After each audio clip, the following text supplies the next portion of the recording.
अब इसमें एक प्रॉब्लम यह है कि जिन सेल्स पर मैंने मैक्रो को रिकॉर्ड किया था, आप देखें रिजल्ट सिर्फ उन्हीं सेल के ऊपर जनरेट हो रहा है।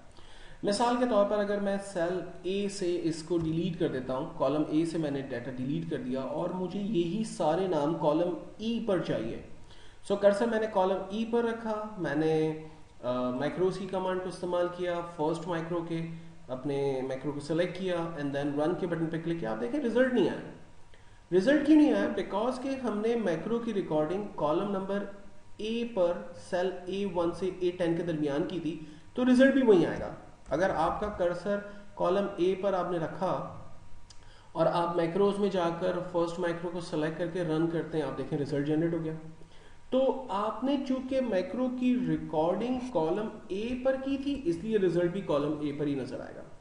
लेकिन ज़ाहिर रियल सिनेरियो ऐसा नहीं होता है। हम चाहते हैं कि यार मैक्रो हम किसी भी सेल के ऊपर जनरेट कर दें, मतलब ज़ाहिर टाइप करना या टेम्पलेट बनाना या व्हाटएवर जो भी हमने वर्किंग करनी, लेकिन रिजल्ट हमें उस सेल पर चाहिए जहां हमें चाहिए। ऐसा तो नहीं कि सेल A1 से A10 पर ही हमेशा रिजल्ट आए, ऐसा तो नहीं होना चाहिए ना।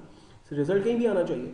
तो उसके लिए एक बहुत छोटी सी टिप है, और वो टिप यह है कि आप मैक्रो की रिकॉर्डिंग को स्टार्ट करते हुए, शर्त क्या है?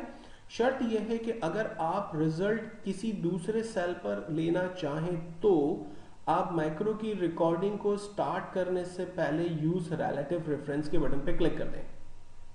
अच्छा, यूज रिलेटिव रेफरेंस जरूरी नहीं कि आप एवरी टाइम रिकॉर्डिंग ऑन करते वक्त यूज करें। मिसाल के तौर पर आप कोई टेम्पलेट बना रहे हैं जिसमें आपको कॉलम ए पर और रॉ 1 पर कंपनी का नाम चाहिए, फिर कॉलम बी पर रॉ 2 पर जो है वो कंपनी का सब टाइटल चाहिए, देन कॉलम रॉ 4 से आप जो है वो कुछ कॉलम्स बनाते हैं जिसमें कुछ हेडिंग्स आप यूज करते हैं, तो वो बड़े स्टैंडर्ड्स हैं। तो आप चाहते हैं कि जब भी आप मैक्रो को कॉल करें तो हमेशा वो रॉ 1 से ही स्टार्ट करे, टाइपिंग शुरू करे। तो उसके लिए जरूरी है कि आपको यूज रिलेटिव रेफरेंस को ऑफ करना पड़ेगा। इस एग्जांपल को भी हम आगे दोबारा देखेंगे। तो फिलहाल तो सिचुएशन हम ये डेवलप कर रहे हैं कि मैं एक ऐसा माइक्रो रिकॉर्ड करना चाहता हूं कि जिससे मैं किसी भी शीट पर, किसी भी कॉलम पे, किसी भी रॉ के ऊपर जब चाहे कॉल कर सकूं। तो उसके लिए मुझे बहुत ही सिंपल सा स्टेप फॉलो करना है, और वो है यूज रिलेटिव रेफरेंस। माइक्रो की रिकॉर्डिंग से पहले आपको ये काम करना है। सो मैंने यूज रिलेटिव रेफरेंस के बटन को ऑन किया। जैसे ही आप इस बटन को प्रेस करेंगे, आपको ये बटन टॉगल बटन है, ये प्रेस हुआ हुआ आपको समझ आ जाएगा। आप जब दोबारा इस पर क्लिक करेंगे तो यूज रिलेटिव रेफरेंस जो है वो ऑफ भी हो जाएगा, आपको ये पता चल जाएगा। सो फिलहाल तो मैंने ऐसे यूज रिलेटिव रेफरेंस को ऑन किया है। एंड देन मैक्रो की रिकॉर्डिंग में दोबारा चला जाता हूँ, रिकॉर्ड मैक्रो में, और अब मैं नाम दे देता हूँ let's suppose second macro.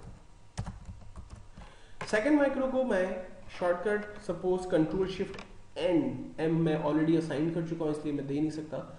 Micro का नाम और माइक्रो की पहले से डिफाइंड नहीं होनी चाहिए, यूनिक नेम्स होने चाहिए। सो मैंने सेकंड की प्रेस की है कंट्रोल शिफ्ट एन, और ये दिस वर्कबुक के लिए है, एंड देन सिंपली हम ओके कर देते हैं। और इस सेल पे लेट अज्यूम करें कि मैं अपना लास्ट नेम यूज करता हूं, और मैंने यहां पर इसी तरह से कॉलम सी के अंदर रॉ 1 से रॉ 10 तक इसे कॉपी पेस्ट कर दिया है। एंड देन सिंपली माइक्रो की रिकॉर्डिंग को स्टॉप कर देते हैं। सो मैंने स्टॉप रिकॉर्डिंग के बटन पे क्लिक कर दिया। अब देखिए कॉलम सी से मैं डाटा को इरेज नहीं कर रहा, और यही रिजल्ट मुझे कॉलम ई पर चाहिए। सो मैं मैक्रोज में चला जाता हूं और यहां से सेकंड मैक्रो को चूज करके रन के बटन पे क्लिक कर रहा हूं। आप देखें कॉलम ई पर यही रिजल्ट मेरे पास जनरेट हो गया। कॉलम जी पे चला जाता हूं, मैक्रोज में सेकंड मैक्रो रन कर देता हूं। इवन अगर मैं किसी दूसरी शीट पर चला जाऊं और मुझे यहां इस दूसरी शीट पर फॉर एग्जांपल रॉ नंबर 5 से रिजल्ट जनरेट करना है, तो मैं एक शॉर्टकट भी मैंने बनाई थी, मैं शॉर्टकट प्रेस करके देखता हूं कंट्रोल शिफ्ट एन, रिजल्ट आ गया, जबरदस्त। तो इसका मतलब है कि यूज रिलेटिव रेफरेंस का जो मेन पर्पस है वो ये कि आप रिकॉर्डिंग बेशक किसी भी सेल पे कर दें, लेकिन जहां आपको इसका रिजल्ट बाद में, रिकॉर्डिंग ऑफ करने के बाद में आपको रिजल्ट जहां भी चाहिए, अपना स्टार्ट पॉइंट सेट करें कि भाई मुझे यहां पर रिजल्ट चाहिए। सपोज मुझे रिजल्ट यहां से स्टार्ट करना है, सो स्टार्ट पॉइंट आपने डिसाइड किया और आपने मैक्रो को यूज कर लिया। सो मैं गया माइक्रोस, सेकेंड माइक्रोस एंड रन। ये है यूज रिलेटिव रेफरेंस का फायदा।